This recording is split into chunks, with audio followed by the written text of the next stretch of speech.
Olá, tudo bem? Sejam todos muito bem-vindos. Estamos começando mais um Espaço Plural, o programa de entrevistas aqui da Unis TV, um programa em que a gente recebe diversos convidados, abordamos os mais variados temas. Hoje, conosco, o professor de História, Bruno Félix Segato, vai falar um pouquinho dos conflitos do Oriente Médio. Bruno, obrigado pela tua presença, pela tua participação aqui no Espaço Plural. Eu que agradeço poder estar aqui, em especial poder voltar para casa, já que Santa Cruz é a minha casa e é um prazer poder estar aqui com vocês. Maravilha. Bom, desde o final de 2023, a guerra no Oriente Médio ela ocupa as manchetes dos veículos de comunicação ao redor do mundo, né? Mas as origens desse conflito, elas são muito mais antigas. Dá para se dizer que lá pela década de 40, nosso bate-papo com o Bruno é exatamente sobre isso, para a gente entender, para nos ajudar a entender um pouquinho as raízes desses conflitos, os motivos, os reflexos, as consequências que isso traz, não só para aquela parte do mundo, mas também para todos os países que acabam recebendo essas notícias, vendo esses conflitos. E eu queria começar te perguntando, Bruno, por que Israel e a Palestina estão em guerra, como que esse conflito começou e em que cenário a gente vive ele. Muito bem-vindo mais uma vez. Muito bem. Bom, é uma pergunta difícil, né? Porque é um conflito histórico, historicamente construído, e nesse cenário atual a gente viu uma escalada, e uma das escaladas mais tensas na região, porque já mobilizou outras potências locais, já atingiu o Irã, já respingou na Síria e recentemente atingiu inclusive o Líbano também, né? Então, esse conflito ele pode ser remontado, vamos identificar ali nos anos 40 com a criação do Estado de Israel por uma resolução da ONU, né, que estabelece a criação de dois estados. Isso é importante para entender o que está acontecendo agora.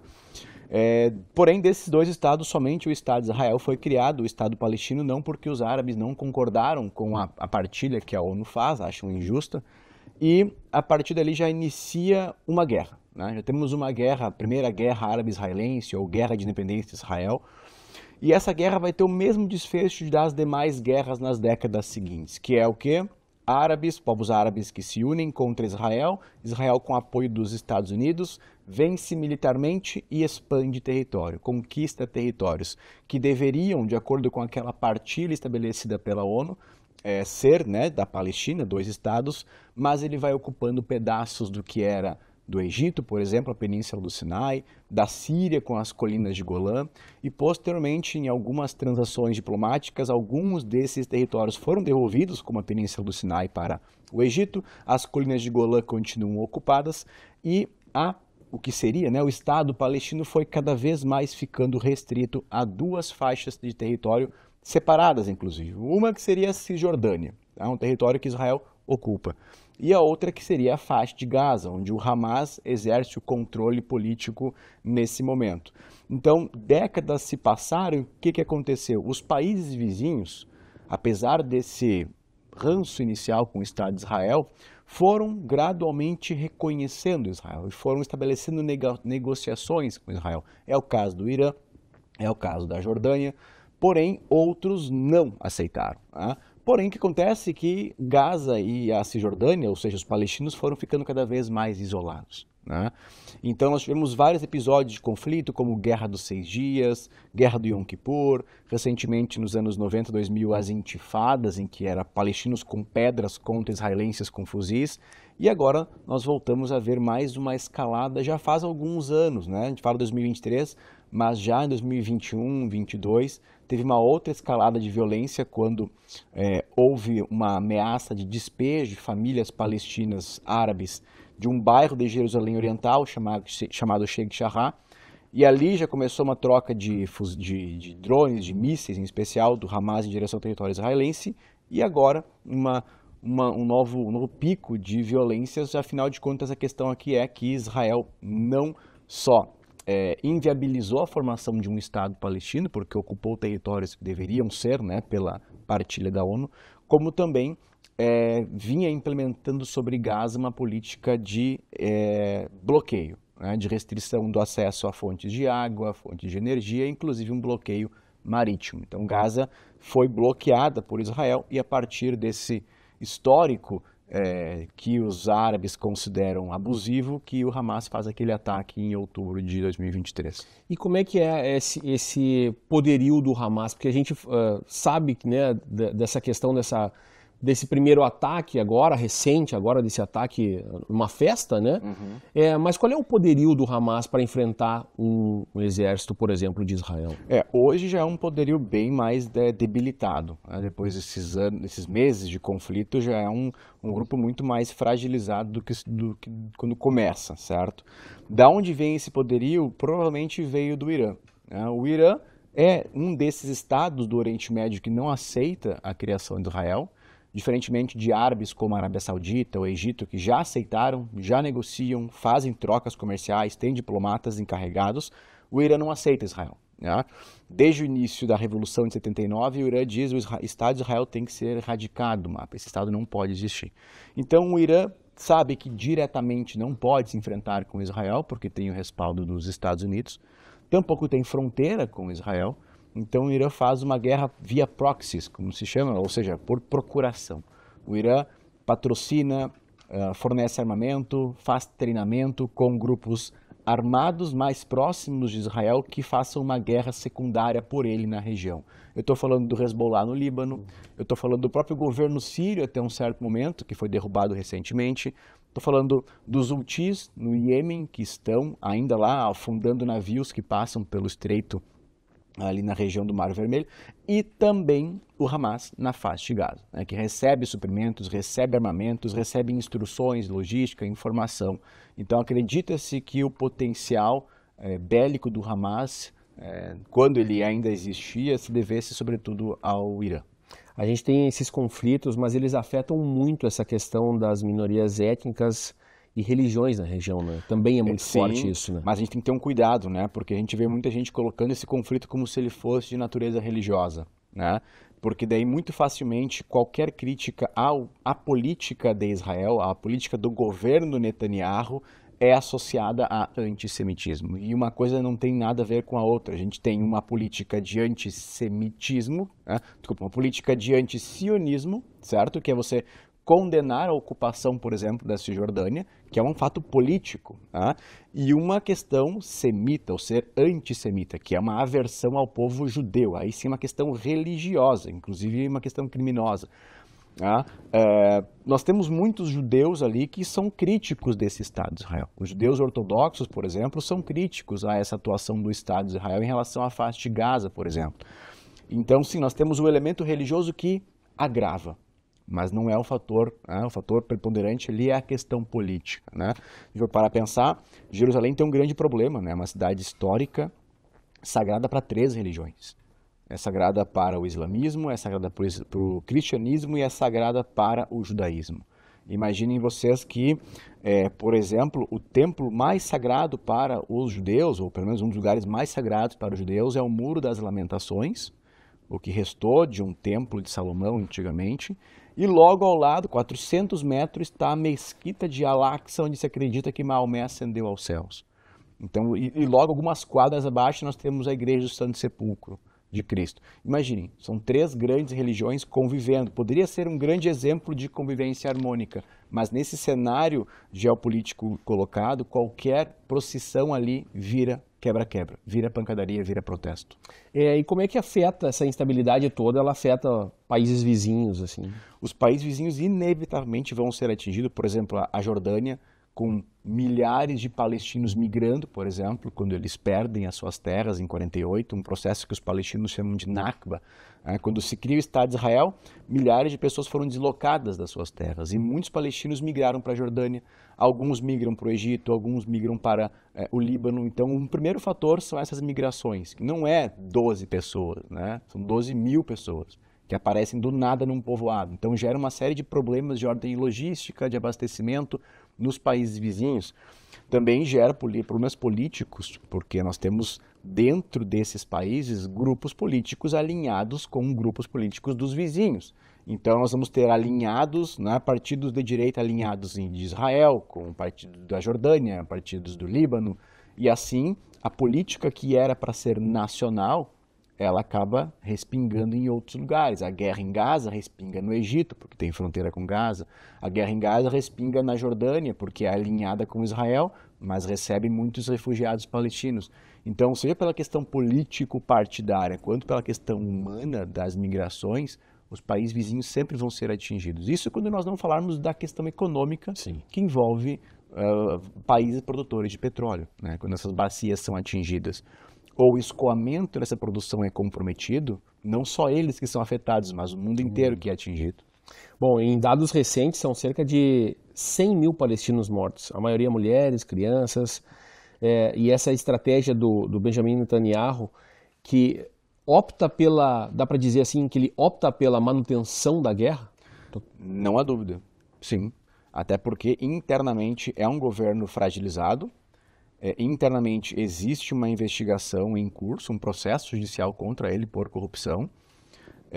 Ele precisa do elemento guerra como uma forma de manter a coesão interna e uma forma de manter a base que o apoia.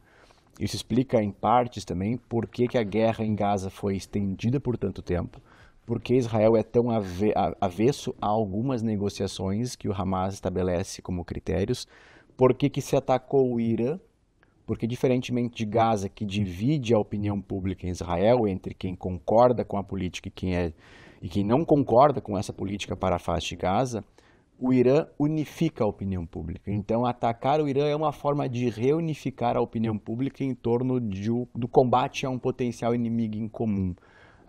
A política da guerra ela quase que está entranhada nesse governo Netanyahu, como se ele precisasse da guerra para se manter e assim evitar também uma condenação que provavelmente vai vir assim que ele sair do poder. Ele tem uma ligação, obviamente agora, né, com o Donald Trump, né, que é o presidente americano.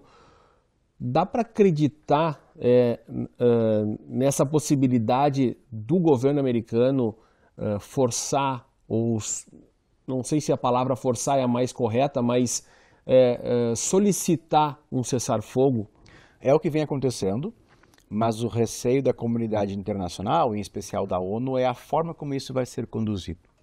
Porque o que nós temos ali em curso é um processo de limpeza étnica. Nós temos um processo de tirar as pessoas de certas áreas para colocá-las em campos. E o comunicado que foi dado, acho que foi essa semana, ou no máximo na semana passada, foi colocar em campos, o que é muito complicado falar em campos, porque essa palavra remete a um histórico conturbado na Europa do século XX, colocar em campos para dali distribuir essas populações para outros países que queiram recebê-las. A ideia que deu da entrevista coletiva do Netanyahu com o Trump era quem quiser ficar que fique, quem quiser ir que vá, dando uma ideia de você pode escolher aquilo que você quer. Então a escolha é, na verdade, ou tu vai embora para um lugar que tu não sabe e vai se desenraizar, uma diáspora, ou tu fica chovendo bomba na tua cabeça. Qual é que é a tua escolha? Essa não é uma escolha que a comunidade internacional considere justa e apropriada. Até agora, os termos colocados foram muito pró-Israel, no sentido de realmente limpar o território, com o respaldo dos Estados Unidos, o que é muito problemático, porque a gente tem ali a imposição de uma Pax Americana, pegar aqui um termo da Roma Antiga, quando o Império Romano se consolidou, ele impôs a paz sobre as províncias que ele conquistou, mas era uma paz pró-Roma, era uma Pax instituída de acordo com os interesses dos romanos, em detrimento dos interesses das províncias dominadas. Então aqui nós temos uma Pax imposta pelos Estados Unidos, pró-Israel e em detrimento dos interesses dos palestinos que lá estão.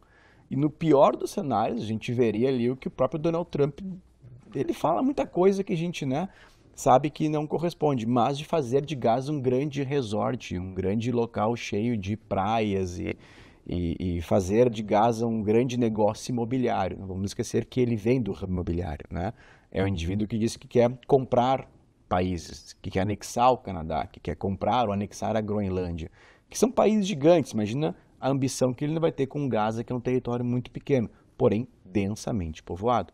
Por isso que as tratativas e as propostas de cessar-fogo que ele vem implementando podem, por um lado, criar uma esperança de que os bombardeios e a guerra vai acabar. Mas as condições que vão ser colocadas provavelmente vão ser muito prejudiciais aos palestinos. A comunidade internacional, às vezes a gente, pela percepção, A comunidade internacional falta força para também intervir ou entrar para tentar mediar alguma solução para esse problema? Falta força e falta um pouco também de decisão e protagonismo político. Por exemplo, na União Europeia. A União Europeia que viveu os horrores da Primeira e da Segunda Guerra Mundial, a União Europeia que diz ter aprendido com os horrores do Holocausto, hoje vê uma limpeza étnica e não se impõe da forma como deveria. Tá? A União Europeia que, vamos colocar aqui, julho de 1995, se eu não me equivoco no ano, teve um massacre em Srebrenica, na região do leste europeu, no contexto da dissolução da Iugoslávia, guerra no Kosovo, guerra na Bósnia, limpeza étnica, e uma União Europeia que se preocupa muito com a defesa dos direitos humanos, com as violações que acontecem na Ucrânia, mas que aparentemente quando ocorrem num outro continente é muito difícil fazer ela endurecer o tom e implementar sanções, como foi feito, por exemplo, com a África do Sul, nos anos 80, 90, durante o regime do Apartheid, que prendeu Nelson Mandela, um exemplo que poderia ser dado. Então, sim, hoje nós vivemos não só uma perda de protagonismo da União Europeia, como também uma crise dessas instituições multilaterais, como Organização Mundial do Comércio, Organização Mundial da Saúde, Organização das Nações Unidas, a própria ONU, porque a ONU, por exemplo, que deveria ser a instituição que tem a incumbência de resolver esse tipo de pendência, tem lá um Conselho de Segurança completamente travado. Um Conselho de Segurança composto por 5 países que venceram a Segunda Guerra, nos anos 40, e que consolidou uma hegemonia de 2, 3 países que têm poder de veto, que são 5 que têm poder de veto, mas que quem decide de fato os rumos ali são Estados Unidos, Rússia e China. E na medida em que um veta a resolução, os conflitos continuam e não tem previsão de término, seja da Ucrânia, seja na faixa de Gaza. Então, hoje o que nós vemos é uma crise dessas instituições internacionais, multilaterais, na resolução de conflitos, infelizmente. Bom, a gente está conversando com o professor de História, o Bruno Félix Segatto. A gente vai fazer uma rápida parada para a gente voltar a falar sobre esses conflitos internacionais que acontecem e impactam o mundo inteiro. A gente já volta.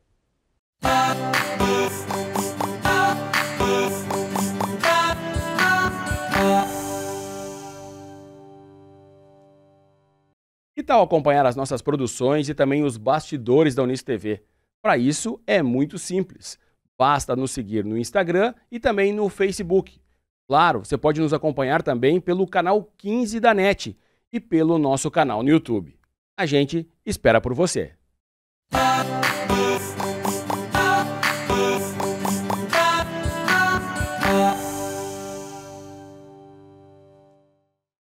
Bom, estamos de volta com o nosso Espaço Plural, programa de entrevistas aqui da Unis TV. Hoje recebendo o professor de História, o Bruno Félix Segatto, que está falando sobre a guerra no Oriente Médio.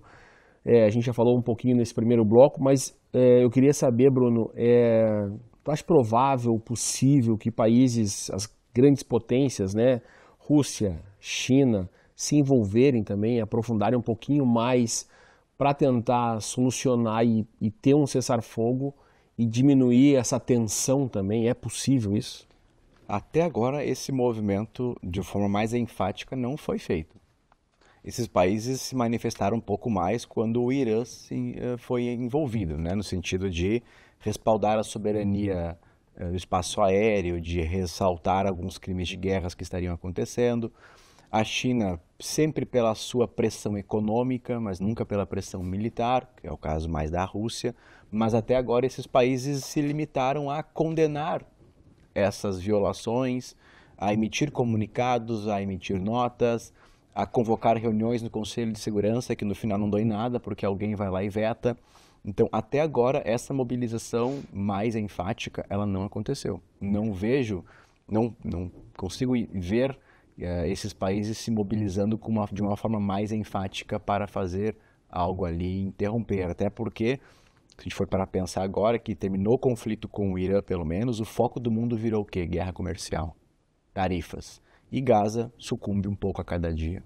E o inverso, ampliar essa guerra com participação efetiva dessas grandes potências? Não. Nenhum desses países tem interesse em um conflito. A Rússia já está entrincheirada literalmente na Ucrânia, né? Inclusive com algumas baixas para além do que a Rússia esperava que fossem acontecer. A China não opera dessa forma, a China opera pela via econômica, então não veremos, né, uma escalada da tensão na região. Infelizmente, a faixa de Gaza e os palestinos, em geral, lutam sozinhos há um bom tempo. E agora, ainda mais, estão ainda mais isolados. A gente vê as informações, né, chegarem, a gente vê notícias, reportagens, falo aqui do Brasil principalmente, mas a gente pode confiar nessas informações que a gente recebe, porque a gente tem um lado muito mais pesado pró-Israel. E a gente vê pouco realmente do que acontece em Gaza. A gente vê, as pessoas podem acompanhar isso em internet, YouTube, em redes sociais e tal, vendo, enfim, crianças, hospitais sendo bombardeados. O que a gente recebe aqui, dá para dizer que é fidedigno ou não? A gente precisa ter um esforço muito grande, né? Como dou aula de atualidades, eu preciso me garantir muito das fontes que eu estou usando para não cair nesses riscos e nesses problemas, né? Então, aqui nós temos alguns obstáculos, que é a nossa maior aproximação com Israel devido à nossa formação cultural, uma matriz judaico-cristã, vinculada com os Estados Unidos, uma familiaridade com o inglês que nos coloca muito mais acessíveis, né, às informações do lado israelense, né, da perspectiva de Israel. Isso por um lado. Como consequência disso, nos chegam ideias que associam a população árabe a terrorismo, que associam o islamismo a terrorismo, como se a população árabe ou como se a religião islâmica correspondesse ao terrorismo, quando a gente sabe que são grupos minoritários, são grupos radicais que fazem o que fazem, que cometem atentados terroristas, e que boa parte da população, inclusive na faixa de Gaza, não concorda com isso, porque é ela que está levando bomba na cabeça nesse momento, e é por ela que a comunidade internacional clama, não é por defesa do Hamas, né? Então não há uma defesa de terrorismo, como muitas vezes se acusa quem faz qualquer tipo de crítica ao Estado de Israel. Por outro lado, né, para romper essas limitações idiomáticas e culturais, é preciso um esforço de seleção, de coleta, né? E inevitavelmente aqui o domínio do inglês vai facilitar, porque os canais que procuram dar uma perspectiva também do lado árabe, também dos palestinos, geralmente são canais estrangeiros. Tá? Eu poderia mencionar aqui a mídia alemã, a DW, que faz uma cobertura muito boa a respeito do conflito. A própria BBC conta com alguns correspondentes de fala árabe que também transmitem, e a Al Jazeera. Eu gosto muito de acompanhar, porque a Al Jazeera é uma emissora árabe. Então, se a gente quiser ver uma perspectiva realmente árabe do conflito, teríamos que acompanhar a Al Jazeera, versão em inglês, obviamente, a árabe já me impossibilita, mas eu procuro acompanhar pela BBC, pela DW e pela Al Jazeera, quando eu quero sair um pouco do que os canais mais tradicionais do Ocidente estão transmitindo. E o contrário, assim, a gente sabe que quando se está em guerra tem a questão de fazer a população acreditar que aquilo é importante, que aquele conflito ele é importante. Tanto israelenses quanto palestinos sabem essas informações que estão saindo de lá? Numa guerra, a primeira que morre é a verdade, geralmente, né? A primeira que morre antes da primeira bomba cair, a verdade ela já levou o primeiro tiro. A população, ela hoje tem maior potencial de identificar e de ir atrás de informações para além das informações oficiais ou das informações que a mídia hegemônica transmite. Mas ela se dá principalmente por meio de redes sociais, por meio de canais, de grupos de jornalistas independentes, de emissoras de menor tamanho, emissoras universitárias que têm um protagonismo e um papel importante a cumprir no sentido de levar informações para a população, para além daquilo que se transmite nos meios hegemônicos. Então isso depende do esforço da população e, importante, da predisposição da população em acessar esses canais, porque eles não são de fácil acesso. O que é mais fácil é apertar o botão da TV e colocar no canal que está passando, que é o que todo mundo vai assistir, uma mass media, né, um meio de comunicação de massas. A população tem acesso, né? Não são todos que têm. O que a gente vê é que quem geralmente vai atrás dessas informações está mais ciente e tem uma opinião crítica maior, e boa parte das pessoas que iam para a rua já em Israel antes do conflito acontecer, inclusive, para protestar contra uma reforma no sistema judiciário proposta pelo primeiro-ministro Benjamin Netanyahu, já vinham fazendo isso, né? Já vinham se mobilizando por meio dessas redes alternativas para mostrar o risco que é um primeiro-ministro ter o controle do executivo, maioria no legislativo e ainda por cima uma possibilidade de interferência no judiciário. O mundo ele se mobiliza, a gente vê alguns países, muito poucos, né? A gente recebe muito pouca informação dos países, cidadãos mesmo, fazendo protesto contra o movimento, contra a guerra. A gente viu recentemente, inclusive em Gaza, um protesto contra o Hamas. Inclusive, isso faz alguns meses, não foi recente. Mas em Israel a gente viu antes do conflito esses protestos de rua contra a reforma do judiciário. Acontece que depois que estoura a guerra é mais difícil, porque aí tu tem uma questão da segurança nacional que vai ser mais, vai ser mais restritiva, né? Vocês até podem protestar, mas dentro de certos limites, porque temos perímetros de segurança. Temos dias em que as sirenes soam e ninguém pode fazer um protesto num dia como esse. Então, num contexto de guerra, os protestos eles acabam perdendo força. Nós tivemos recentemente uma grande marcha que se dirigiu à fronteira, na faixa de Gaza, para pressionar pelo fim do conflito. Gente pressionando o governo para que a negociação pela libertação dos reféns se dê de uma outra forma, né? Que exista uma outra possibilidade de negociação que só a bomba na cabeça das pessoas, porque eles sabem que muitas dessas bombas podem, inclusive, vitimar os próprios reféns que lá se encontram ainda, mas são protestos pontuais, né? Os grandes protestos multitudinários, a gente pode colocar aí como 3, talvez, que aconteceram, sobretudo em Tel Aviv, desde que o conflito estourou. E para quem ainda busca informações, que está aberto, querendo saber um pouco mais, entender motivos, consequências de tudo que está acontecendo, o que tu indicaria para livro, filme? Então, um conflito como esse, inevitavelmente tem que se ter alguma noção de história. Sim. Né? É claro que estudar o Oriente Médio não implica querer voltar lá para antes de Cristo, tá? Porque alguns vão dizer, nós estamos aqui desde antes de Cristo e devemos ocupar esse espaço. Não, mas alguma coisa relacionada com o século XX, pelo menos em diante, é importante. Temos o professor Paulo Vicentini, da URGS, produzindo muito sobre isso. O professor, deixa eu lembrar agora que na hora que a gente precisa os nomes fogem, né? Mas o Vicentini é um que escreve muitos textos bem resumidos, né? Breve História do século XX. Temos aquelas coleções de livros só sobre os povos, por exemplo, Os Iranianos, né? Eu comprei um agora, vou dar um curso sobre o Irã.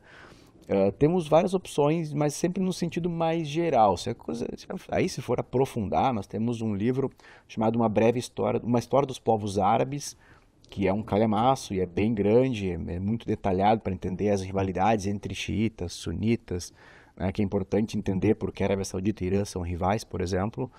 Mas eu recomendaria começar por algo histórico que aborde o século XX, em especial a partir da criação do Estado de Israel. Tu acredita que a gente possa ter, não digo em breve, mas que a gente possa ver um cessar-fogo e ter um pouco mais de compreensão, apesar dessas pessoas que comandam seus países, Netanyahu, Donald Trump? É possível acalmar um pouquinho esse conflito? É possível, mas aí, como eu mencionei antes, é um possível que pode vir a acontecer, acredito que sim, mas com condições draconianas para a população palestina e para a população palestina que mora na Cisjordânia. Que a gente não olha para a Cisjordânia, porque, claro, Gaza é um horror a céu aberto, mas a população árabe palestina que está na Cisjordânia também vem enfrentando uma intensificação das hostilidades, da demolição de residências, da criação de novos assentamentos judaicos na região da Cisjordânia. Então eu sim vejo a possibilidade de um cessar-fogo ser implementado, ainda mais com a pressão / negociação do Donald Trump, mas vai ser um cessar-fogo bastante draconiano para a população em Gaza. Não sabemos o quão comprometida vai ser. Historicamente, como eu falei antes, Israel vencia uma guerra, ocupava território e implementava assentamentos. Talvez uma faixa de Gaza venha a desaparecer ou venha a ser reduzida pela metade, não sabemos, talvez isso seja um desdobramento que venha a acontecer, mas certamente vai ser um cessar-fogo bem prejudicial para a população na faixa de Gaza. Impactos no Brasil.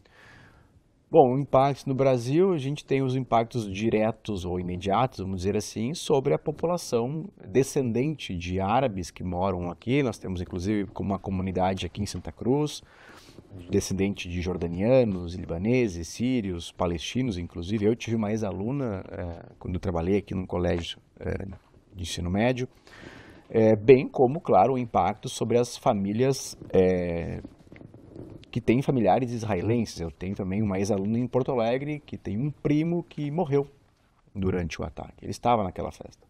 Então nós temos um impacto, é difícil de dimensionar esse impacto, né? Porque mexe com traumas, mexe com questões familiares e não tem uma cifra para te dar de, olha, tantos milhões de prejuízo, né? É um impacto emocional, familiar.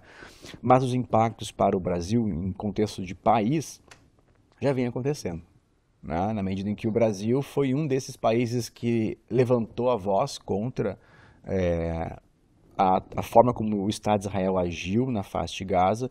Não foi o único, é verdade, junto com a Espanha do Pedro Sánchez, junto com a Colômbia do Gustavo Petro. A Colômbia, inclusive, rompeu relações com Israel. O Brasil não fez isso. Mas por ter endossado críticas enfáticas contra o Netanyahu, o Brasil foi enquadrado dentro desses países vistos como, inclusive com a frase, vou citar entre aspas, porque a gente sabe que não é isso, antissemita. Tá? E o nosso embaixador, inclusive, que lá se encontrava, não foi substituído. Nós retiramos o embaixador e deixamos lá só o encarregado de negócios, para mostrar que houve um afastamento diplomático entre os dois países. E isso contribuiu, de uma certa forma, para que o Donald Trump enquadrasse o Brasil dentro dos países potencialmente, não vou dizer inimigos, né, mas próximos de Rússia e China. E aí, somado ao protagonismo que o Brasil exerceu agora na cúpula dos BRICS, propondo moeda própria para os BRICS nas suas negociações internacionais, substituindo o dólar, isso já resultou aí numa tarifa de 50% que seria estabelecida a partir de agosto. Então, os impactos que a gente vai sentir, já está sentindo, vêm pela via da diplomacia e agora da disputa na guerra comercial. Qual é a importância, o papel também das escolas, universidades, enfim, abordar esse assunto, tratarem desse tema também? É crucial, porque entender o que está acontecendo agora no Oriente Médio, no leste europeu, implica conhecer a história desses territórios. Tá? Eu me incomodo muito com a frase de alguns alunos quando eles vêm assim, a gente não viu isso na escola. Olha, provavelmente o professor de vocês falou disso e vocês estavam fazendo outra coisa. Uhum. Porque não tem como falar da Segunda Guerra sem mencionar a expansão soviética, o conflito no leste europeu, o surgimento da aversão aos russos em países como Ucrânia, Polônia. Não tem como falar da Segunda Guerra ou as consequências dela sem mencionar a criação do Estado de Israel como uma forma de criar um Estado para proteger aquela população que foi alvo do Holocausto nos anos 30 na Alemanha. Então, é crucial que, sobretudo nas disciplinas de história, que, vamos ser bem francos aqui, né?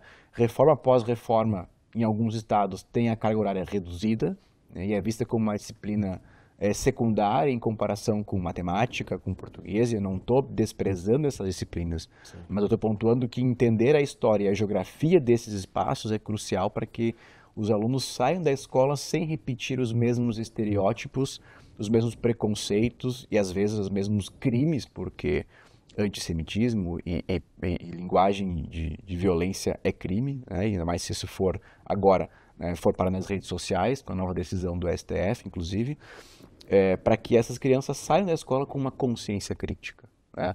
De não fazer da sala de aula um espaço para dizer levante a bandeira X ou levante a bandeira Y, mas que eles entendam o que está por trás, quais são as motivações, por que esses conflitos aconteceram e principalmente a quantidade de pessoas que está sendo atingida nos dois lados da fronteira. O brasileiro sabe o que está acontecendo? Muito superficialmente. Muito superficialmente. Não tem conhecimento. Não tem conhecimento. A gente vê isso pelos comentários que são despejados muitas vezes em redes sociais ou, né, nas participações que às vezes eu participo de programas e eu recebo mensagens de só critica Israel ou só critica a Palestina. Poxa, então isso quer dizer alguma coisa, né? Porque é difícil muitas vezes a gente falar de assuntos que incomodam ora um lado, ora a outro, né? Mas essa percepção de o que está acontecendo e quais são as perspectivas, quais são as opiniões dos dois lados é crucial que as pessoas tenham. E não peguem somente um lado, né? Para defender. Buscar conhecimento. Bruno, obrigado pela tua participação.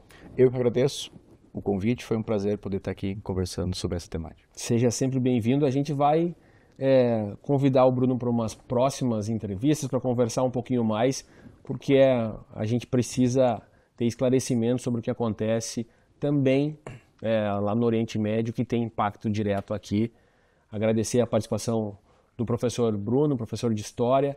A gente está encerrando esse Espaço Plural de hoje. A gente volta numa próxima, com um próximo convidado, abordando temas diversos aqui na Unisc TV. Fiquem todos bem. Tchau.